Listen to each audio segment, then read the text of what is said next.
Olá a todas e a todos. Meu nome é Tiago de Sá, eu sou biólogo da Universidade Federal da Bahia e hoje estou aqui a convite do Centro Acadêmico de Biologia do Instituto Federal do Maranhão e eu vou falar um pouquinho sobre recursos genéticos vegetais, alimentação e pandemia. Então, agradeço demais o convite e queria dizer que esse formato de apresentação, de palestra, vai ser bem mais comum mesmo depois do fim dessa pandemia. Então, como eu disse, né, eu vou falar sobre recursos genéticos vegetais, alimentação e pandemia. E meu nome é Tiago de Sá, sou biólogo da Universidade Federal da Bahia e sou mestrando do programa de pós-graduação em recursos genéticos vegetais da UFRB, junto com a Embrapa Mandioca e Fruticultura, e também sou membro da Rede Punk Bahia. Vou falar um pouquinho disso lá no final. Então, seguindo aqui o esquema da minha apresentação, eu vou falar um pouquinho sobre biodiversidade, sobre recursos genéticos vegetais, genéticos vegetais e alimentação, e eu vou falar um pouquinho no final sobre alimentação e pandemia. Então, primeiramente, eu queria conceituar o que é biodiversidade. Vocês vão encontrar em diversos livros, em diversos artigos, conceitos diferentes, mas, de um modo geral, biodiversidade se refere à variedade de formas de vida. Descreve a variedade em um ecossistema, bioma ou de todo o planeta. Trata-se de um aspecto importante para a sustentabilidade e resiliência, sendo que, de modo geral, quanto mais diverso é um sistema desse, ele vai ser mais saudável. Então, isso é muito importante para o que a gente vai falar lá na frente. Então, um discurso que era bem hegemônico por volta dos anos 2000 até 2000 pouco antes de 2010, era sobre os hotspots. Então, se falava nos hotspots como zonas prioritárias de inventariar a biodiversidade.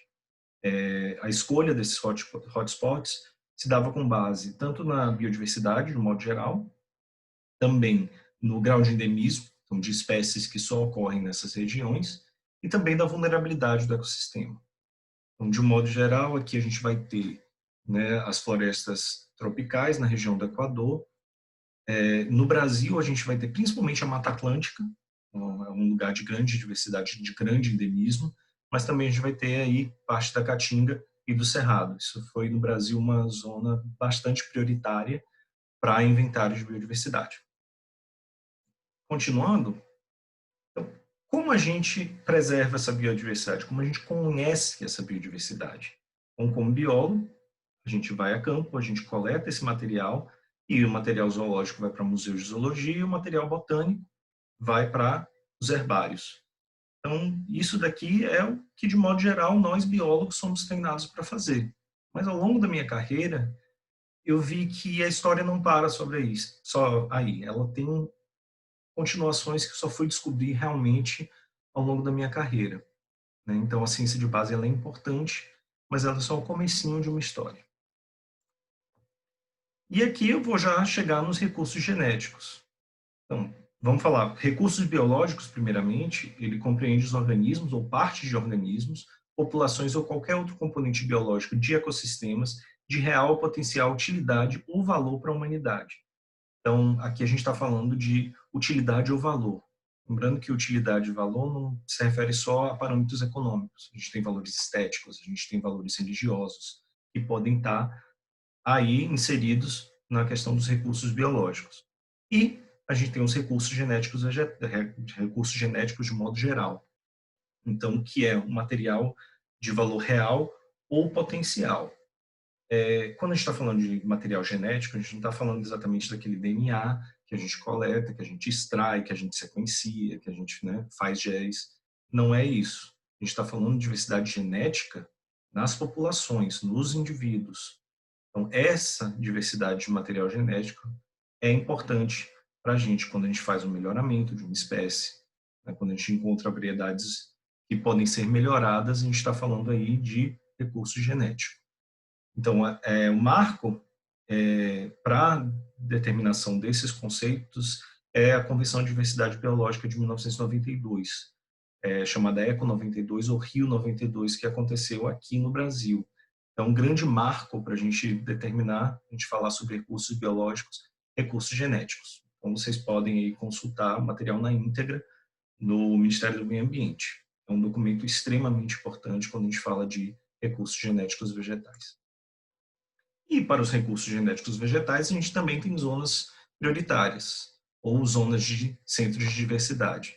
Então, o Vavilov, ele, né, conceitua esses centros de origem e diversidade das espécies de recursos de espécies vegetais que são úteis.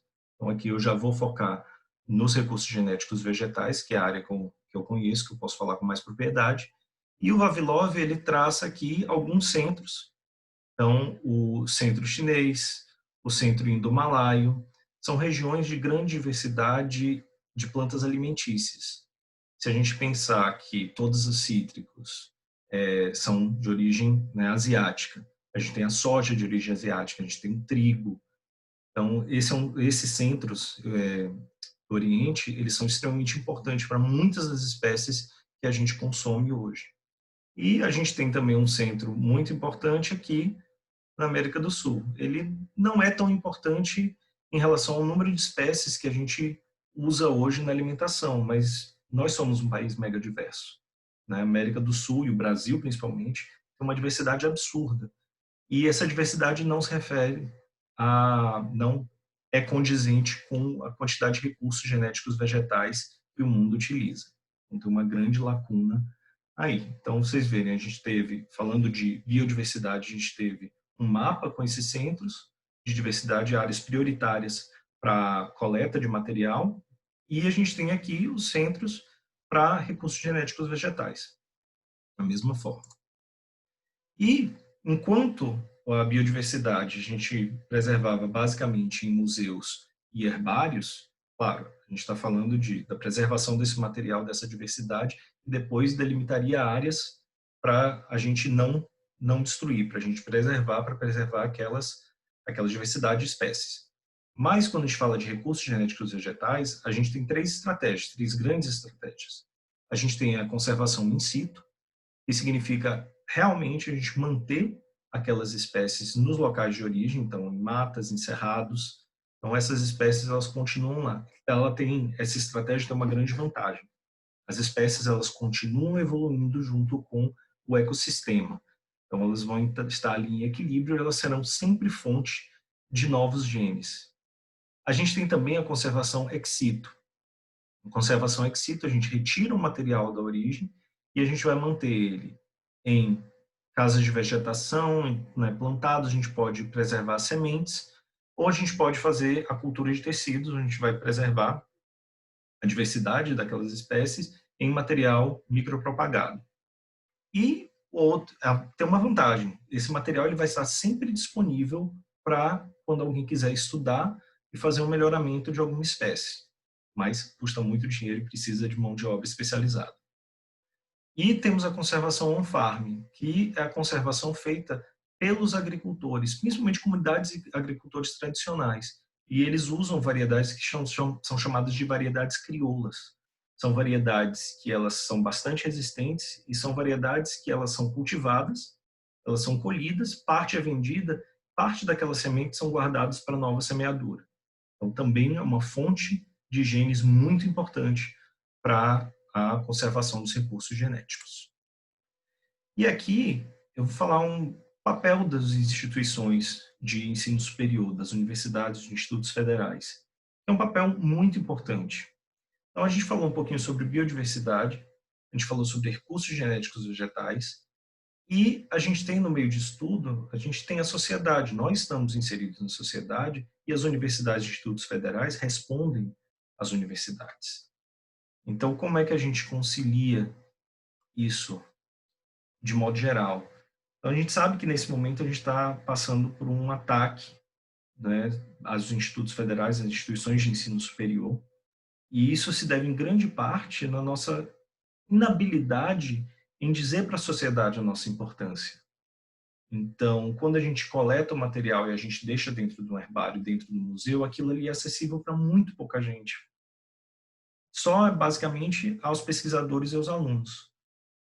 A sociedade, ela tem a necessidade de ver a importância daquilo. E quando eu falei que você depositar o material dentro de um herbário, dentro do museu, é o começo de uma narrativa, é o começo de uma história. Aquele material depositado, ele pode se tornar um recurso genético. ele pode ter alguma importância, ele pode ser uma nova fonte de fibra, pode ser uma nova fonte de medicamento, pode ser uma opção mais viável para a produção de madeira. Então, o que a gente coletou lá precisa ter uma utilidade, precisa ter um estudo. A ciência de base, ela está aí para isso, ela coleta o material, cataloga e alguém tem que ir lá e usar essa diversidade, essa biodiversidade depositada. Então, a gente tem que dizer para a sociedade só vai ver a importância daquilo quando ela se torna de alguma utilidade. Então, eu faço um apelo a quem está aqui, a quem trabalha com herbário, a quem trabalha com museu de zoologia, pensem nisso. Pensem de que forma aquele material coletado pode ser estudado pela farmácia, pela química. Isso pode gerar um produto legal. E a gente tem que dizer para a sociedade, a gente está conservando, a gente está indo, a gente está coletando material, a gente está depositando aqui, isso pode ser importante para a humanidade. Então, né, dado o recado, continuar aqui a apresentação. Então, a gente viu aqui o papel dos institutos de ensino superior. Então, eu gostaria que vocês realmente refletissem sobre isso. E vamos para falar sobre alimentação. A gente tem por volta mais de 250 mil espécies vegetais conhecidas. E muitas dessas, mais de 5 mil, elas têm potencial alimentício. Mas a humanidade, nos últimos 12 mil anos, né, com a criação da agricultura, a gente tem selecionado espécies que são mais úteis, são mais agradáveis, que geram mais energia, que produzem mais. Né? Então, ao longo desses 12 mil anos, a gente está fazendo isso. E a gente continua fazendo isso quando a agroindústria ela seleciona variedades mais produtivas, mais resistentes. E a gente chega num patamar hoje onde 30 espécies vegetais representam 95% da ingestão de calorias de origem vegetal. E o trigo, o arroz, a batata e o milho são 60% desse aporte. Então, 60% de toda a caloria de origem vegetal da gente vem de 4 espécies. Então, olha onde a gente chegou de mais de 5 mil espécies conhecidas, né, de potencial alimentício, para 4 que alimentam o mundo. E isso é um perigo, porque a gente sabe que né, biodiversidade alimentar, quanto mais baixa essa biodiversidade, a gente está numa situação de vulnerabilidade. Se acontecer qualquer coisa com esses 4 cultivos, a humanidade passa fome. E, por outro lado, se a gente aumenta a nossa biodiversidade alimentar, a gente vai ter uma segurança e uma soberania alimentar. Então, a gente precisa diversificar nossas bases de alimentação. E aqui eu vou falar sobre as PANC. As plantas alimentícias não convencionais, elas têm sido bastante estudadas nesse momento, né? Estão bem na moda, a gente vê até em programas de culinária na televisão. E as PANC, elas são plantas alimentícias não convencionais, e elas são plantas que o uso alimentar é pouco conhecido ou pouco difundido. Então, a gente tem que pensar que elas variam com o tempo, a localidade e a cultura dominante. Então, algumas comunidades, alguns grupos, eles consomem diferentemente esses recursos. E algo que a gente usa muito para determinar o que seria uma PANC ou não seria é a questão da cadeia produtiva.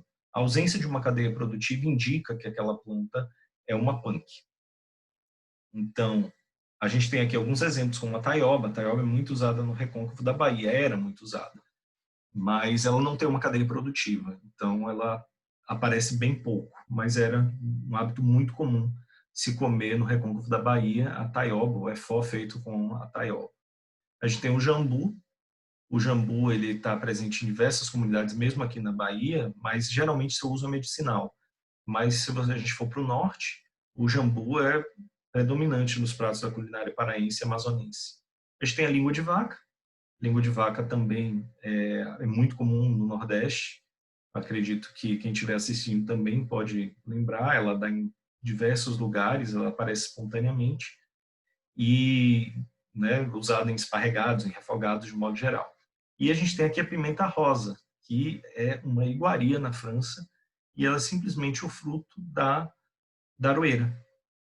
Então, muita gente não conhece, muita gente vê aqueles cachos vermelhos lindos e não sabe que aquilo ali é um condimento extremamente apreciado pela alta culinária. Então, que é que a gente pode falar sobre pandemia nesse aspecto, né? As PANC, elas são recursos genéticos com valor potencial para aumentar a biodiversidade alimentar. E elas podem assegurar a segurança e a soberania alimentar e tornar a humanidade mais resiliente. A gente está vivendo esse cenário de pandemia e a gente não está sofrendo o problema de abastecimento, de modo geral. A gente não está sofrendo o problema de abastecimento. As cargas continuam circulando. Mas se a gente tivesse um problema mais sério, se o Covid-19 ele tivesse uma letalidade maior, a gente poderia ter esse trânsito, né, de cargas interrompido. Então, imagine, 4 espécies são responsáveis pela maior parte do nosso consumo calórico, né, de origem vegetal. Se acontecer algum problema na distribuição desses alimentos, todos nós podemos passar fome. Então, a pandemia, ela pode trazer essa reflexão. E se as cargas não estivessem passando? O que é que a gente ia comer?